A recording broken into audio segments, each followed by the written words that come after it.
fu quotidien wax ci gëstu bu yaatu bi mu def ci ñi ñàkk liggéey fii ci réew di Sénégal seen njaboot day tas ñu amel bor banque yi fa seen kaa fay waaye te li jëm seen jàngu doon gin doon fay weer wu ne mënatul kaa fay loolu juróol leen jaaxle ak jomi jomet ba ñenn ñi sax seen xel du dalati buñ deful nànk dañuy téppatiku yéeni kaay front de terre bi ne fukki junni ak ñaari doomu Sénégal ñàkk nañu seenug liggéey ci diirug juróom benn weer te ñooñ di ñàkk seenug liggéey du doon kase de ndaxte seenug njaboot dañu kaa yëg ndaxte fii ci Sénégal boobu ne dina yenn fukki nit ak ñaar yoo xam ne da leen di dundal maanaam ci dépassam ak xëyam la ñuy dund Pape Touré moom dafa ñàkk liggéeyam ne mi ngi dund gu tar naka noonu kii di Néné Fall Niang moom di électromécanicien moom ba mu ñàkkee xëyam ak tey jii na mu koy dundee ak na mu taree ak ni mu jaaxlee mi ngi koy wax ci juróom benn ak juróom ñaareelu xëtu yéene kaay front de terre bi di Walf Quotidien mi def gëstu bu yaatu ci ñi ñàkk seenuk liggéey fii ci mim réew di Sénégal li yéene kaay bi di Libération ne téeméer ak juróom fukk ak juróom benn contrat liggéeykat le ministre de la santé arrêté seeni contrat ñoom ñàkk nañu seenuk liggéey ministre de la santé yéene kaay bi di laas ne yóbbu na téeméer ak juróom fukk ak juróom benn doomi aadama ca chômage maanaam ca banwu jaaxle li jaaxal ñëpp nag mooy xaalis bu bari ak terrain 8000 hectares bi ne am na ko ca mbaan moom kookile di Tahirou Sarr ban ko xaymaa toll na ci ñetti téeméer jàpp ñeenti téeméer ci milliards yoo xam ne da ko amee ba ko yoon bëggee teg loxoom moom Tahirou laas ne caution boobu mu fas yéenee dugal di ñetti yoon lañu koy jiñ ak chèque bi mu fas yéenee dugal loolu moo yéem ñëpp jaaxal ñëpp moo tax le quotidien ne Tahirou Sarr fekk na kii di Farba Ngom ca kaso ba ci tuumaay escroquerie waaye te li jëm ci blanchiment d'argent naam sax yëkkati woon na caution ngir baaxee ko ñetti yoon lañ ko doon jiñ génnee na ko ngir mën ko tayle yéeni kaay bi Les Échos nee na yoon may ko lam bëggoon moom kookale di Tahirou Sarr terrain ba ca mbaan tam bëggoon ko tayle te kii di Cheikh Amidou Kane moomoon ko yéeni kaay bi def na ci gëstu dañ ci indil ay xibaar ci homme d'affaires boobilee xam ne tëj gin ko tëj ci kaso bi mën na am lu mu yàq waaye nag du moom dong la ñuy topp ca mbir moomilee ndaxte li jëm ci mbiri Tahirou Sarr ak Sentif lu ñu tu gi mi la ñu tu ak mbiram am na ci ñeneen ñoo xam ne da lañ ciy tudd ci trésor public ak virement ya fa am ak lan moo ci dugal Farba Ngom waa Sentif ne mbir moomile ak jëfi caay-caay googile ñu doon def son tuddee ko association de malfaiteurs maanaam ay nit yu ànd di defi mboosoor ci alal réew mi ku ci jàpp Tahirou Kassé ak kii di Farba Ngom di nga juum ndaxte bari na ci ay kàngam ay kilifa di ay notable yi réew ci réew mi seen loxo mi ngi ci ndaxte Sentif nee ne direction générale bu comptabilité publique ak trésor ak direction générale des impôts et domaines ñoom bi leen wooyee ngir ñu leeral jëm ci mbir moomile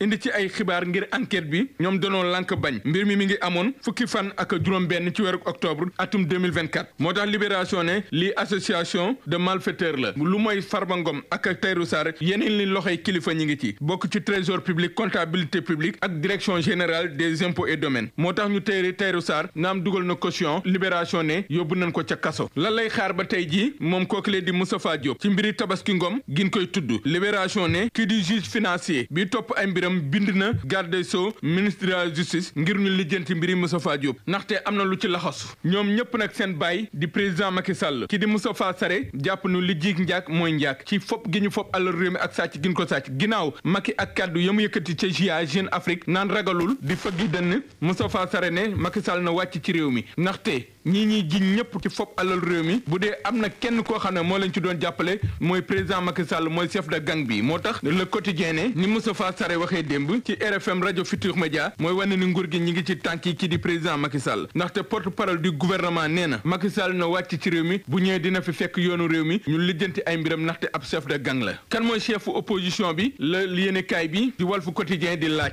ndaxte boo xoolee waa FDR Thierno Alassane Sall waa PDS ñoom ñëpp ku mu ne day doxal boppam di opposé ca wàllam waaye ànd ñu doon benn tasaara boobu la ci opposition bi ak nu mu leen néewalee doole ci kanamu nguur gi la Walf Quotidien di def jàngat ndaxte ñenn ci ñoom kenn gisatu leen ni Bougane Gueye Dany moo tax yéenekaay bi di lancé Bougane fan la ne ndaxte doon nan ko gis mi dëggal boppam ci lu mën a doon waaye jamono yi dafa na partitee làmmiñam moom Bougane Gueye Dany ndax seetaan moo dàq ci ndaje super ndaje yàgg na kaa toj moom kookile di Kiné Lam Mambamba yéenekaay bi di Le Soleil tey jii ci xëtam wu njëkk mu feesal fa Kiné Lam jox ko làcc wu yaatu moom borom dogom lam yi ci mbégor xaw ma fu la ndaanaan di jaar ci fukk ak ñetteelu xëtam jàpp ñaar fukk ñetteelu xëtu sunu jantu réew Kiné Lam lan na fa naññ mu leer naññ ci juróom fukki atu carrière ak jaar-jaar bu riche maanaam toj na fu ne moom Kiné Lam yëngal na fu ne moom Kiné Lam Mambamba borom dogo borom célibataire takkil jabar borom kër bul gaaw sa ngéem laaj bi koy mooy Kiné na ma ko doon woye ca dogo rek lan ko koy laajee maanaam Kiné Lam fan la ko ndaanaan di jaar di leen fàttali Serigne Ousmane Ndiaye nekk tradipraticien bu yàlla may xam-xam lool ci wàllum pajum cosaan bari na lu ma koy présenté ci sama chaîne YouTube bi daw leen ci moom seeti ko yàlla may na ko xam-xam lool de macha allah numéro téléphone baa ngi nii mu ngi nekk Kër Massar woo leen ko lu xeetoog ay cancer diabète hépatite B ak hémorroïde ak yeneen ak ay ñaan aussi yépp mën na leen ci dimbali ginnaaw yàlla numéro téléphone baa ngi noonu